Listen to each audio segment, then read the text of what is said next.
За зарим нь дэмжээ, зарим нь дэмжихгүй. Тийм эрлийн зүг байхгүй. За.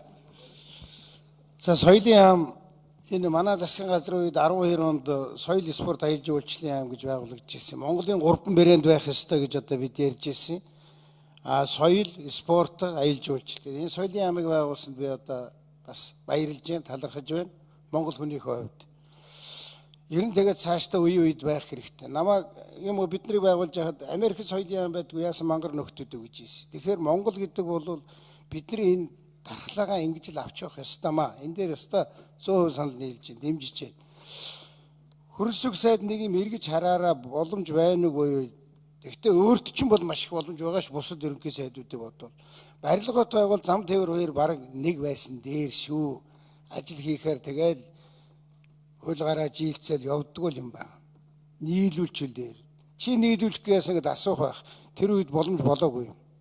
За одоо энэ уул уурхай эрчим хүч энэ чинь ч бас нийлчихвэл бас гимгүү. Би ингээд нэг яг 4 яамын нэг 2 болгоё. За тэгвэл тэр ерөнхий сайд мэднэ үстэй.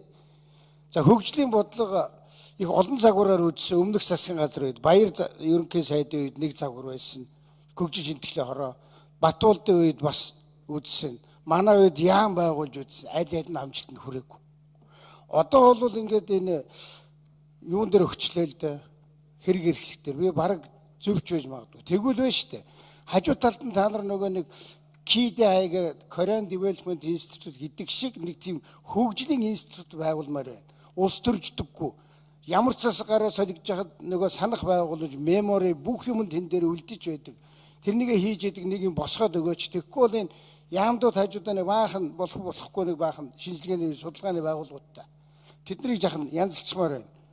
За тэгээд төгсгөлд нь бас санал нийлэхгүй байгаа юмнууд байгаа. Тэр нэг хоёр хүн байгалийн баялаг идээд байгаа зогсооно гэж сая бас хэлсэнтэй би бол хөрөлсөг сайттай 100% санал нэг байгаа. Тэр Эрдэнэтэд нэг оолгон дээр үйлдвэр босчод байгаа нөхдүүдээс юмаа буцааж аваад 34, 33, 33-аар ард иргэдэд өгнө гэдгийг таныг одоо намайг дэмжиж ажныг эргэлзэхгүй байна. Хашигт малтуулын лицензийг агентд өгдөг зогсоогоод өгөөрөө. Ер нь засгийн газар хавьд шийдэх хэрэгтэй байна. Ер нь нэг товчхондоо бол хэдүүлээ нэг тийм засгийн газар гэж нэг тийм ардчилсан байгууллага байхгүй шүү. Засгийн газар ерөнхий сайдын дор л ажиллах хэрэгтэй. За жидүү бас олон хүний чих халууцгал байх. Тэгтээ хэлчихье. Жидүүга хөрөлсөг сайд хажууд юу сангуудаа зэгслээрээ. Засгийн газар дээр байдаг зөвлөн бол нэг сайд гарч ирээл нэг санг захиран зарцуулах сонирхол төрөөд байдаг. Тийм учраас сайдны тавигдахаас өмнө сангаас зэгсэлчмээр л байна. Боловсрол соёл шинжилх ухааны яамдар нэг юм хэлье. Өнгөрсөн 4 жил та нарт нэг юм хэлж. 4 удаа сайцууллаа шүү. Хайрын боловсрол минь яаран боллоо шүү. Одоо болохгүй шүү. Нэг салбарын сайдыг 4 удаа солино гэдэг бол маш эвгэнэгтэй.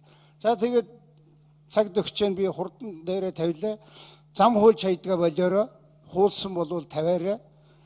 Төсвийн хууль зөрчиж энэ Хүрлбаатар сайд энэ коронавигаар дамжуулан төсвийн хууль зөрчсөн. Одоо өнөөдөр Монголын төсөв юу болчиход байгааг хэлэх амтан байхгүй. Тэгэхээр ийм алдаа завхарлаа бас засаараа баярлаа.